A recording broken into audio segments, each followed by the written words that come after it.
Welcome to the Three Martini Lunch. Grab a stool next to Greg Columbus of Radio America and Jim Garrity of National Review. Three Martinis coming up. So glad you're with us for the Thursday edition of the Three Martini Lunch. Grab a stool. We got a lot to talk about today, and all of it dates back to the 2024 campaign. We're going to be talking about the Secret Service fallout from the very near assassination of Donald Trump in Butler, Pennsylvania, which will be a year ago on Sunday. We'll also take a look at the refusal of Biden's White House doctor, Kevin O'Connor, to speak to the congressional investigators about his decline. And we'll learn more about Kamala Harris's really bad decision of selecting Tim Walz to be her running mate in 2024. So a lot to get to here. Let's start with the Secret Service. We're classifying this as the good. Fox News with this version of the story. 6 Secret Service agents were suspended without pay following a gunman's attempt to take President Donald Trump's life at a Pennsylvania rally last July. The suspensions affected supervisors and line-level agents and ranged from 10 to 42 days without pay.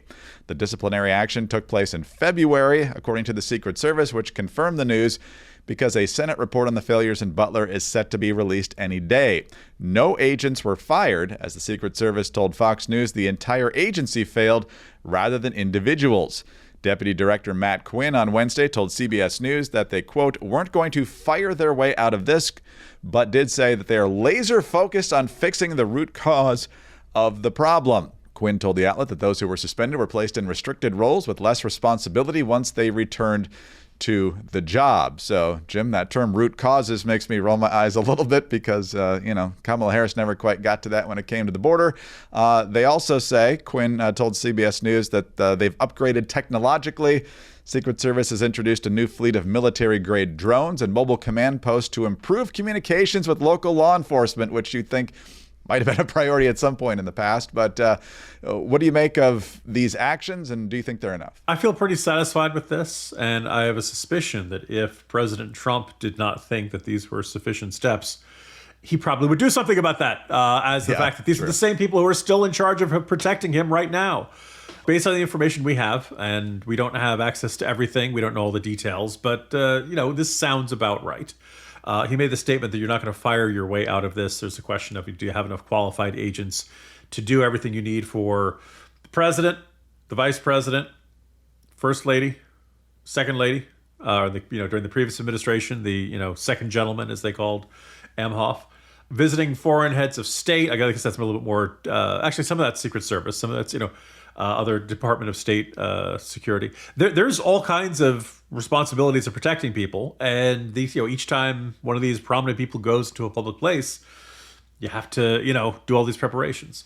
I was thinking, I've read this very interesting book on leadership who made the argument of, look, you definitely should hold people accountable for mistakes, but sometimes there's value in hiring people and retaining people when they've made mistakes, assuming they are genuinely contrite about it and they genuinely have made an effort to want to learn about this. Listeners probably remember earlier in the year, my kids were very active in robotics. They were talking to somebody who was on the engineering team. People who are actually building the robotics. I'm not going to get into the technical details because I don't have the mind to absorb all that. But the gist was the way they'd arranged the wires. You could do it one way and it worked out very well. If you do it another way, it's going to be very complicated. It does not work very well. And this kid who was in charge of the engineering team did it the second way, got 90% of the way there and looked at it and said, oh, shoot, this is not going to work. This is going to, the wires are going to have pressure on them or fray or something like that. So he had to completely undo it. And he was, it's the sort of thing where early on he could have and should have noticed the arrangement was going to be bad for it. And he said, I'm never making that mistake again. I'm always going to be looking at the plans carefully before I start, what's that, measure twice, cut once, or, in the situation where if you make a really bad mistake, the worse it is for you, the more consequential it is, the more regret you have, the less likely it is you'll ever make that same mistake again.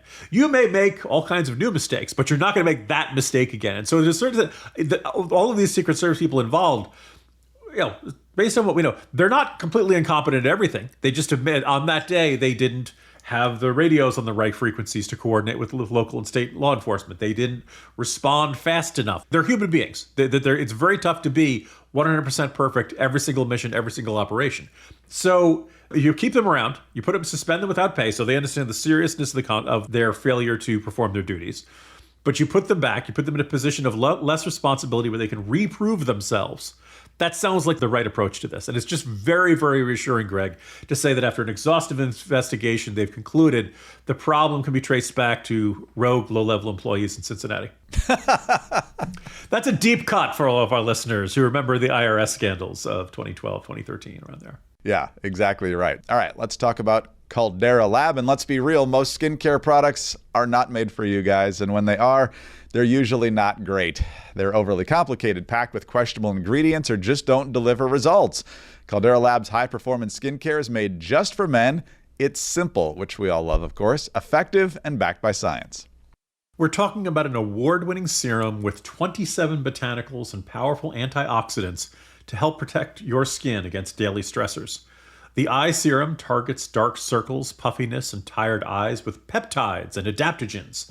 The base layer is a lightweight moisturizer with plant stem cells and snow mushroom for deep hydration and a matte finish. It's formulated for men, created by expert cosmetic chemists who specialize in men's skincare. Yeah, I've tried the cleanser, like I mentioned already, and it did a great job. It just felt fresh and clean and not overpowered by any particular scent, and very impressed. Skincare doesn't have to be complicated, but it should be good. Upgrade your routine with Caldera Lab and see the difference for yourself. Go to calderalab.com/3ml and use 3ml at checkout for 20% off your first order. All right, Jim, on to the bad martini now, and this is also the subject of today's Morning Jolt. As many of our listeners probably know, Congress is trying to get to the bottom of the cover-up of Joe Biden's physical and mental decline, and obviously a key figure in that process would be to talk with Dr. Kevin O'Connor, the official White House physician. I believe he actually started with Trump. I think he treated Trump for COVID right at the end of Trump's first term, but he's also there for the entirety of Biden's term. And so, as you point out in the Jolt today, at the end of February 2024, White House physician Kevin O'Connor declared that Biden, quote, continues to be fit for duty and fully executes all of his responsibilities without any exceptions or accommodations, unquote. You also point out that's after the Her report pointing out that Joe Biden couldn't remember a lot of stuff. And so now the latest report, which I think was written by you as well, says O'Connor invoked his Fifth Amendment rights Wednesday and did not answer questions during a closed-door deposition with the House Oversight Committee. The chairman, James Comer of Kentucky, saying it is now clear there was a conspiracy to cover up President Biden's cognitive decline after Dr. Kevin O'Connor, Biden's physician and family business associate, refused to answer any questions and chose to hide behind the Fifth Amendment. Other stories, Jim, talk about how he cited doctor-patient privilege, and that's private relationship. So if he's citing the Fifth Amendment, though, in certain cases, that brings up a whole bunch of other questions. Well, okay. So first of all, Greg, I should point out that article you quoted from National Review was by my colleague, James Lynch. I know a lot of people think that's probably my code name on Twin Peaks chat boards. But no, it's a completely different person, and credit to him for his article on that. So Trump himself has invoked the Fifth Amendment. Trump himself has declined to testify in other cases.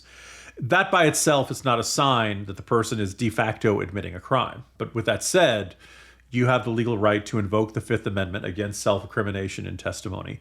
And the rest of us outside of the courtroom have the right to draw our own conclusions about your refusal to testify about such things. Two aspects of this. The first being, doctor-patient privilege is not this intractable made of iron, steel, adamantium, whatever metaphor you want to use there. People have said doctor-patient privilege can be broken in cases related to criminal cases or things like that, if it's relevant to a criminal investigation or something like that. But let's assume, that we're not looking at that. Biden could say, "I waive my right to patient-doctor privilege and confidentiality. I waive my HIPAA protections." Hey, remember, by the way, when HIPAA protection, remember how they disappeared during COVID? And all of a sudden, whether or not you were vaccinated was this thing that everybody, including your employer, including your coworker, everybody in the world was allowed to know that, and medical privacy disappeared. And then after that, I guess it's back now. But anyway, Joe Biden, could say, well, nothing was wrong here. Everything was on the up and up. There was no cover-up. There was no conspiracy. And in order to help prove that, I authorized Dr. O'Connor to talk under oath about my diagnosis. Joe Biden did not do that. We can draw some conclusions from that if we wish to. And just beyond that, the Fifth Amendment, again, that's not a statement of I am refusing to testify because I participated in a crime. But boy, like, that certainly doesn't seem like anyone around Joe Biden is in any particular rush to prove that there was no cover-up, that there was no dispelling. As I lay out today in The Jolt, I mean, Original Sin, Fight, there's another book coming out now. They kept telling us that Biden couldn't remember the name of Jake Sullivan, his national security advisor, or Kate Bedingfield, his communications director.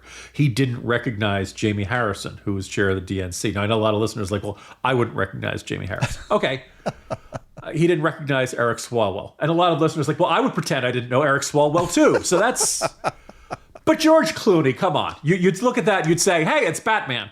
He was probably the worst Batman, but he's Batman. You'd recognize that. Way behind Diedrich Bader doing the voice on The Brave and the Bold.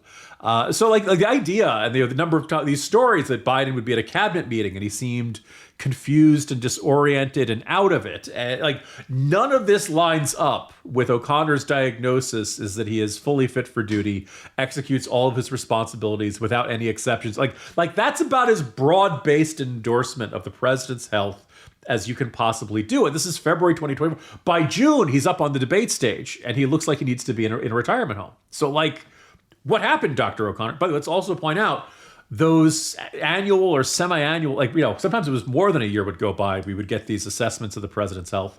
It's not like O'Connor ever sat down for an interview. It's not like he ever stood behind the podium at the White House and answered any questions. Whatever report he chose to put in there was what you got. So you got some stuff about his slowing gait. You got some discussion of the president's allergies. Stuff, okay, good. I guess you're glad you're sharing all that stuff, but how's the president's mind? And according to Original Sin, O'Connor said, no, I talk to the president regularly. There's no need for that. And it just feels very hard to rectify that assessment with all of these subsequent stories. And, House Speaker Mike Johnson saying, I spoke to Joe Biden about banning liquid natural gas exports to Europe, and he had no idea he had done that. It just, none of this adds up. And I feel like, regardless of patient-doctor privilege, regardless of the Fifth Amendment, you owe the American people some answers because you kept going out there and saying everything's fine. And by the time he got up on that debate stage, we all knew he was not fine. He was quite some distance from fine. Separate from all this, I would just point out also this was the doctor who decided that at no point in the 4 years that Joe Biden was president did he feel the president should have a PSA test. That entire time, in all likelihood, Joe Biden had prostate cancer that was growing and worsening inside his body. If they'd done a PSA test, they would have detected it. Now, was Biden outside the age of a man, of the recommended age for people getting PSA tests? Yeah, but he's also the president. And the consequences of the president having cancer are a really big deal. And so it's a blood test. It's not like they need to go rooting around in there. So it just was this very strange decision-making. So did they not look because they were afraid of what they were going to find? Was this kind of out of sight, out of mind? A lot of decisions made by O'Connor don't seem to make sense considering the scale of the consequences of the president's health and what all of us could see with our own eyes and the assessments that came out of them. So O'Connor's going to get a lot of grief about this. I don't know if there's a way to compel his testimony. Does the president's doctor, is he ever required to waive, patient-doctor privilege or something like that? But very deeply frustrating. Again, the message from the Biden crowd, he was absolutely fine. And no, we will not cooperate with any investigation that might determine he was not absolutely fine. Yeah, exactly. I mean, I think we know enough now from the people who are part of the now it can be told crowd what the reality is here. And so all he would be doing is playing defense, but he does need to answer these questions because it's pretty clear that unless he was very sloppy in his work, that there was obviously decline. So unless he just ran a bunch of labs, which you should definitely do more than that for a president, have a conversation with him. He works at the White House. It's not like you're seeing your primary physician once a year. I can't fit him into my schedule. Yeah, Joe Biden is in the flip through People magazine in the waiting room. No, look, what we all strongly suspect, and the evidence points to, is that Joe Biden was a doddering old man who was always in rough shape in his entire presidency, but who really was worsening in that last year and a half, 2 years. And he probably had good days, he probably had bad days, but over time the bad days were getting worse and the good days were getting less and less frequent. And he really couldn't function before 10 a.m. and he really couldn't function after 4 p.m. And that we could all kind of see that And that's really bad. That's not what the United States is supposed to have. And the president's doctor effectively lied to the public about that. Of this 42 other presidents, like, how dare he? And Woodrow Wilson's like, it can happen. You mentioned you didn't order the PSA test. I know it was asked a lot. I don't know that they ever ordered a cognitive test, which is also interesting for at least the oldest president ever. According to Original Sin, O'Connor said he didn't see any need for it, even though people on the campaign were like, look, maybe he should have this done. We'll get it over with, put out the results, and we'll dispel this once for all. Assuming he passed it. Yes. Which didn't seem like a guaranteed bet there. Let's talk about your health in other ways, your mental health. And this is an ad by BetterHelp, because workplace stress is now one of the top causes of declining mental health, with 61% of the global workforce, that's a lot, experiencing higher than normal levels of stress. And to battle stress, most of us can't just stop working. We can start small with a focus on wellness, getting sun, getting exercise, taking vacations, but that's not a long-term solution. But therapy can help you navigate whatever challenges the workday or any other day might bring. With more than 30,000 therapists, BetterHelp is the world's largest online therapy platform. It has served more than 5 million people all around the world.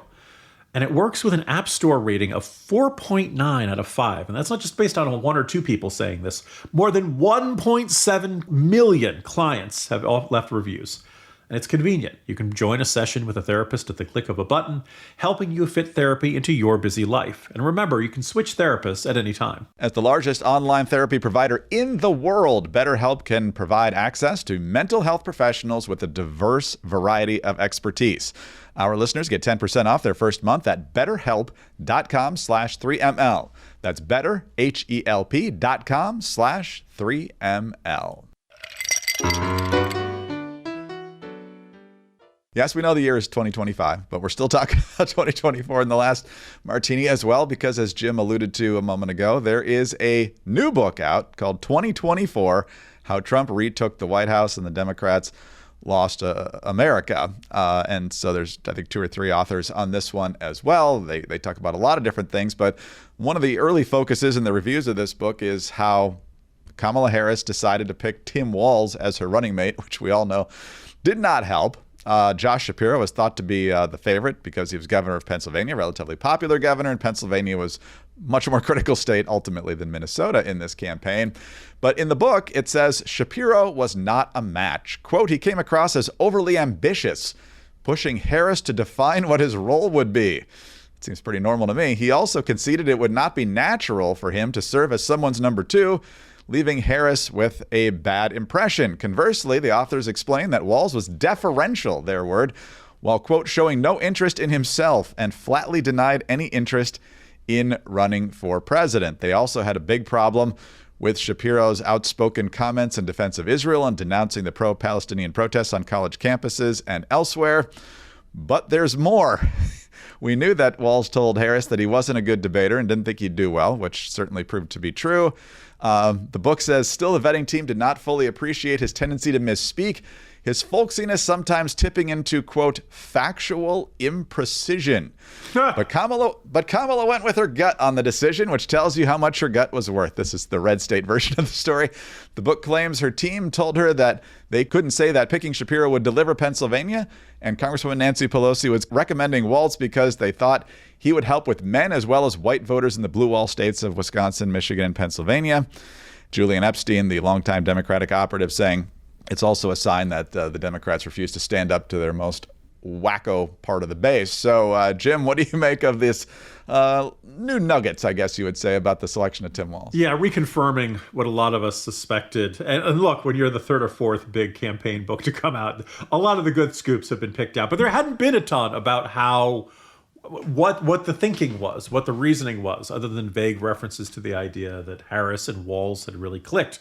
So first of all, there'll be a lot of vocabulary words in this closing section of our 3 Martini Lunch, Greg. Remember the phrase epistemic closure? It was hot in lefty circles a couple of years ago. And it just was the idea of bubbles and the idea that, all these crazy right-wingers, they're in a bubble and they don't accept other facts, and they're walking around with blinders on, and they're oblivious to or in denial of the unpopularity of their ideas, blah, blah, blah. Well, I think we saw a lot of this on the Harris campaign and the Biden campaign, in Democrats in general, pretty much the entire Biden presidency, but I think it worsened over time. One of them was this idea that, if we nominate Josh Shapiro, then we're going to have real problems. In fact, if they nominated Shapiro, Greg, they could lose the state of Michigan because of the turnout in Dearborn. Now, go figure, they lost Michigan anyway, so it didn't help them any. But I think that because criticism of Israel and what I would characterize as de facto sympathy for Hamas, support for the Palestinian cause, blah, blah, blah. There were a lot, particularly amongst Democrats, but among like young, lefty, college student, the activist class. That was a really big deal to them. It was not a big deal to the country at large. And if you'd picked Josh Shapiro, no, or at least the number of people who'd be upset about Josh Shapiro and his support for Israel and being Jewish, the number of people who'd be bothered by that would be very small. It would not be a determining factor. And that Josh Shapiro had a really good chance of helping carry the state of Pennsylvania, which was really important. Now, Kamala Harris went over 7 in the swing states. So you can't really say, if she picked Shapiro, she would have won the election. But again, I think if Democrats had won Pennsylvania, they'd be able to say, well, at least that was a really important swing state. We put a lot of effort into winning. Thank goodness we won it. They did not win it, right? So I think the criticism against Josh Shapiro was much more because of this very online lefty activist class and not because he genuinely was a weakness. But also I think it says something about Harris that she did not grasp that and that she was not able to make that calculation. The other side of the coin is picking Walz, who when I first heard was on the potential short list, I thought this had to be spin from somebody. I thought it was a joke. I didn't take him seriously, in part because I had done a little bit of research into the state government of Minnesota, and it was a disaster area.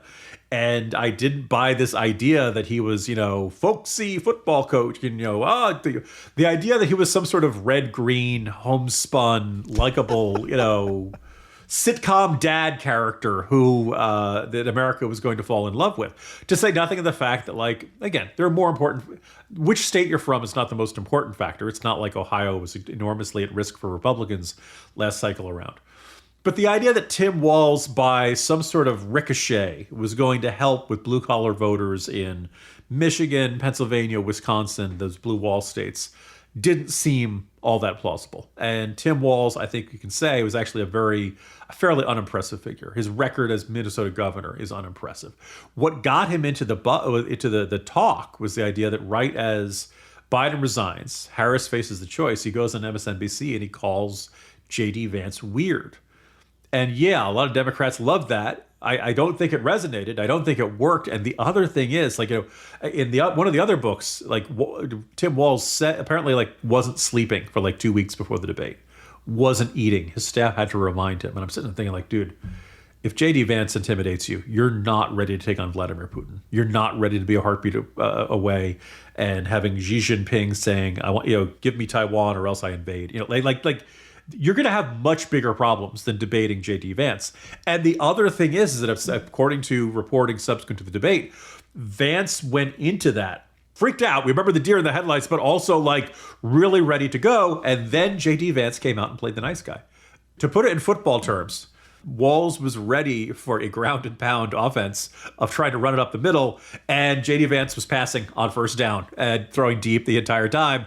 Walz was just not prepared for it. And that kind of was, one of the ways. I remember thinking one of the weird things was you didn't hear Democrats saying, "Wow, Tim Walz beat him. What a great performance." They came out of that saying, "Yeah, he didn't win." The other thing is that J.D. Vance, who I think is not my favorite politician, aced the convention speech and absolutely aced that debate. So the guy knows how to rise to the occasion. He's very polished. He's a very good speaker. He's all that.